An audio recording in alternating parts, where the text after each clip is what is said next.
Hey everybody, today we're going to be looking at 1 Nephi chapter 1 verse 17. This is our first look at this verse. It says, "But I shall make an account of my proceedings in my days. Behold, I make an abridgment of the record of my father upon plates, which I have made with mine own hands.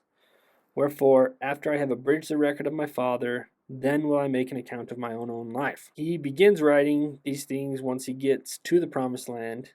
So this isn't a day-by-day journal. This is, like he says, an abridgment of the record of his father, and then a recording of the things that happened in his life that he felt were critical. We're going to look at one of the bigger criticisms of the Book of Mormon that comes from this verse.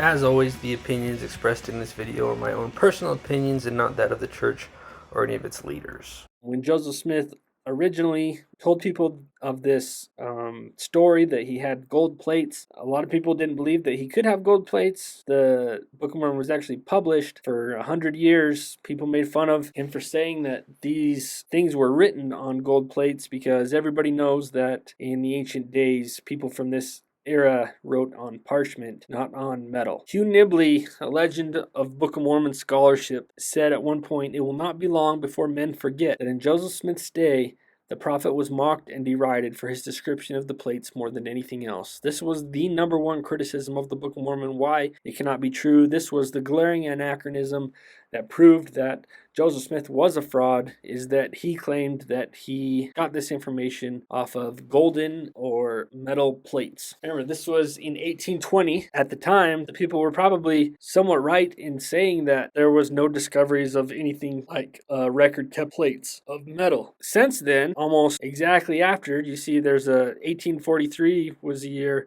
that the Sargon II's record of the description of temple building practices was discovered. This is a chart that I put together of metal plates that were found in the region since the time of Joseph Smith that coincide with the time of Lehi and Nephi in Jerusalem and in the Middle East. So we have specifically Hebrew examples that were created that date back to 297 AD to 50 AD to 161 BC and 650 BC. So almost the exact range of the Book of Mormon. There's now been metal plates discovered that date back to the exact time period from the exact same culture that Nephi and Lehi came from. But you look over here on the right, the earliest one wasn't even discovered until 1863.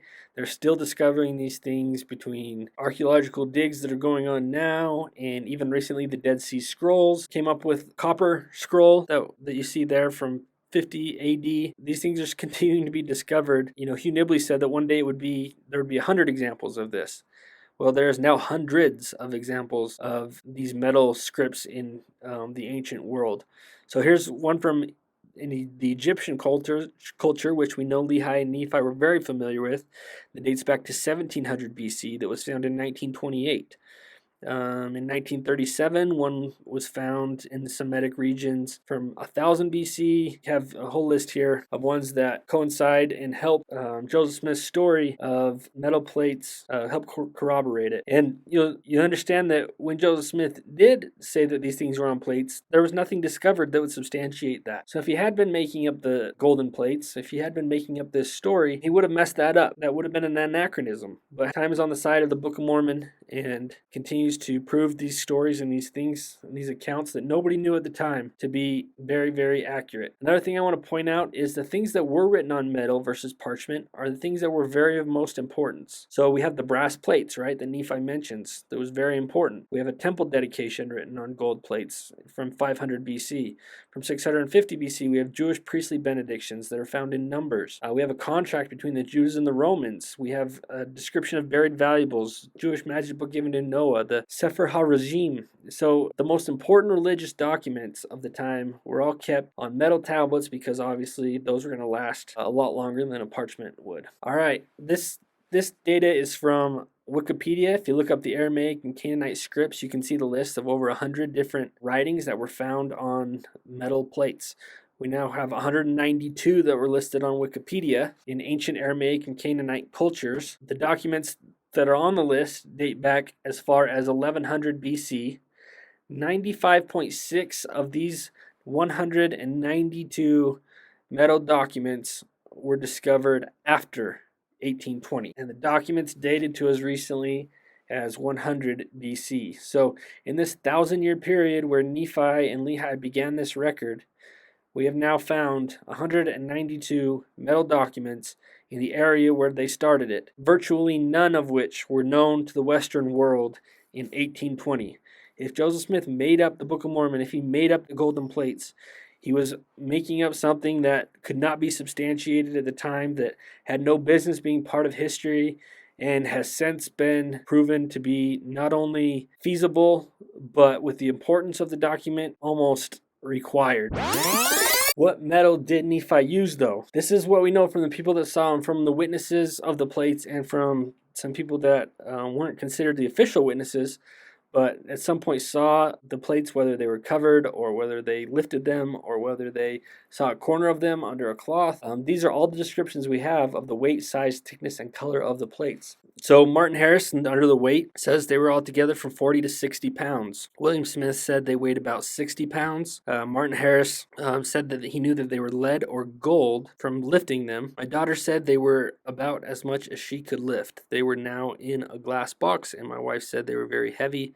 They both lifted them. Emma Smith said, I moved them from place to place on the table as was necessary in doing my work. H.S. Salisbury, paraphrasing Catherine Smith Salisbury, Joseph's sister Catherine, when she was dusting in the room where he had been translating, hefted those plates, which were covered with a cloth, and found them very heavy. So the weight wasn't heavy enough that people couldn't move them around when they were dusting, but they were heavy enough that people could barely lift them, and estimated by at least two different people to be in the 40 to 60 pound range. Those all seem very consistent with each other, all taken independently. Obviously, from these descriptions, we would imagine that something was there. It was the same thing that they all lifted based on the weight. The size, Joseph Smith Jr. described them as 6 inches wide by 8 inches long. That's the prophet. Martin Harris said they were 7 inches wide by 8 inches long. David Whitmer said 8 inches long by 7 inches wide. Orson Pratt said something near 6 inches in thickness, a part of which was sealed. Martin Harris said when piled one above another, they were all together about 4 inches thick. Any prosecutor will tell you that these testimonies are all very consistent, and you have no signs of collusion where we have let's all decide the size of the plates, and we have a scripted answer. All the answers were different based on their opinions, but all of them were consistent with each other. Thickness of the plates, Orson Pratt said each plate was not far from 7 by 8 inches in width and length. That goes back to the size. The thickness of each plate was that of the plates of tin. Thin leaves of gold, said Martin Harris. About as thick as parchment, said David Whitmer. Not quite as thick as common tin, said Orson Pratt. We could raise the leaves this way, raising a few leaves of the Bible before him. They seemed to be pliable like thick paper and would rustle with a metallic sound when edges were moved by the thumb, as one does sometimes thumb the edges of a book, from Emma Smith. Those are the pages themselves. The color, Joseph Smith Jr., the prophet, the 8 witnesses, Orson Pratt said they had the appearance of gold. David Whitmer called them golden plates, and William Smith, interestingly enough, picture of gold and copper. Let's look at that hypothesis, as well as if these things add up to golden plates. So if we had pure golden plates of the dimensions that were described by those who saw the plates, something that size would weigh 200 pounds, a far cry from the 40 to 60 pounds that were given by the witnesses. So do we have another anachronism? Do we have another sign of fraud?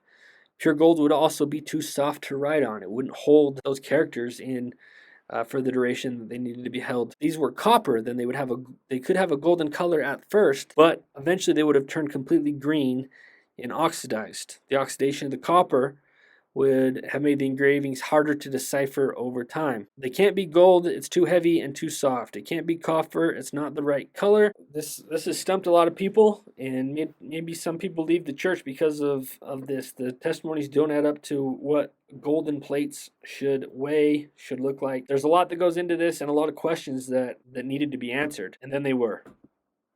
Tombaga. When the Spanish came to North and South America, we hear the stories of them plundering tons and tons of gold from the ancient Americas. We have a small percentage of that gold that wasn't plundered, that wasn't stolen, that was hid up or preserved by ancient Americans in both South and North America of an alloy that they called Tombaga. Tombaga is a mixture of gold, copper, and sometimes silver alloy. They would use this Tombaga in a variety of sacred objects. So in the Americas now, we're going to be looking at the metals, right? We want to look at the idea of keeping the spiritual record from where Nephi and Lehi came from, which was in the old world in Israel. And we've substantiated that this idea of keeping sacred records on metal plates has now been substantiated with at least 192 different examples of this happening.